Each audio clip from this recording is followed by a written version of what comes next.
जिस चीज का सबको इंतजार था कि ओसामा साहब और तेजस्वी यादव कब साथ में प्रचार करते हुए दिखेंगे, वो शुभ मुहूर्त की घड़ी भी आ गई है।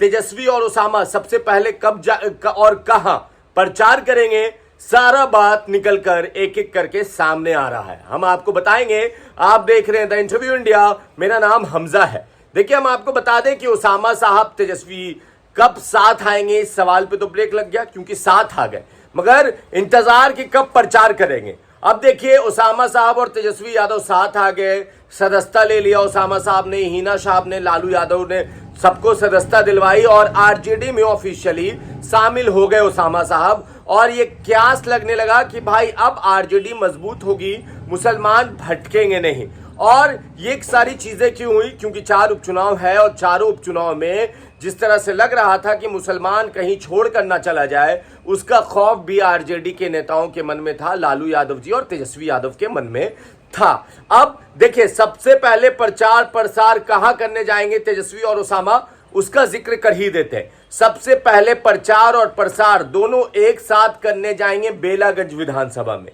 जी हां, बेलागंज विधानसभा में तेजस्वी यादव और ओसामा साहब पहली बार एक स्टेज पे साथ में प्रचार प्रसार करते दिखेंगे और ये कंफर्म हो गया है। शुरुआत बेलागंज से होगी। डेट हम आपको बता देते हैं। जो खबर आ रही है वो डेट ये कि दिवाली के ठीक दूसरे या तीसरे दिन, मतलब 2 नवंबर या 3 नवंबर को, इन 2 दिनों के बीच में तेजस्वी और ओसामा बेलागंज जाएंगे, वहां प्रचार करेंगे और 2 युवा नेता एक दूसरे का हाथ पकड़कर लालटेन की लौ रोशन करने की मजबूती से, एक तरह से शिद्दत से प्रयास करेगा। क्योंकि तेजस्वी अकेले कमजोर पड़ते हुए नजर आ रहे थे। इस बात को कहने में हिचक नहीं हो सकती कि मुसलमान की नाराजगी बेलागंज में आज से, इससे पहले जिसने भी पत्रकारिता की है या राजनीति की है, उसको पता होगा कि मुसलमान राजद से इतना कभी और कतई नाराज नहीं था जितना आज के दिन में बेलागंज का मुसलमान बहुत ज्यादा नाराज है। चाहे वो 12 गांव हो जहां लगभग 6500 से 6700 वोटर हैं, चाहे वो बिल्हारी हो जहां पे अच्छी खासी आबादी हो, चाहे वो जहां भी मुसलमान हो, चाकंद के मुसलमान हो जहां पे भी अच्छी खासी आबादी है, उनका एक ही चीज कहना था कि 65,000 वोट और राज वोट, हमारा राज तुम्हारा कैसे चलेगा? 30-35 साल से कोई राज कर रहा है, उसके बाद उसका बेटा राज करेगा, उसके बाद उसका पोता राज करेगा, ये हम नहीं होने देंगे। अब इसी चीज को, जो फिसलती हुई रेत है मुट्ठी से, उसी चीज को कंट्रोल करने के लिए लालू यादव ने बड़ी मिन्नत से ओसामा साहब और हिना साहब को मनाया। बड़ी मिन्नत से, शब्द पे ध्यान दीजिएगा, क्योंकि ओसामा साहब पटना में पिछले 1 हफ्ता से ज्यादा से वक्त से हैं।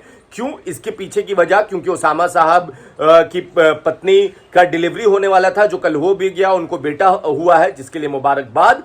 और उसी को लेकर उनका पूरा परिवार पटना में ही था पिछले 1 हफ्ता से। और लालू यादव जी को जब ये बात की भनक लगी कि पूरा परिवार यहां है, तो लालू यादव जी ने अपनी फील्डिंग शुरू कर दी। बिहार के राजनीति के चाणक्य हैं, इसमें कतई कोई दो राय नहीं है। और लालू यादव जी ने फिर मान मनोवल करके इस चीज को मना लिया, ओसामा साहब और हिना साहब को शामिल करवा लिया। अब उसके बाद अब ये प्रचार प्रसार शुरू हुआ। लालू यादव जी ने पहले ही कहा था, जब बैठक हो रही थी, कि तुम प्रचार करोगे, तुम हर जगह तेजस्वी के साथ रहोगे, छोटे भाई की तरह कंधा से कंधा मिलाकर चलोगे। और वही चीज अब शुरुआत नवंबर से होने जा रहा है।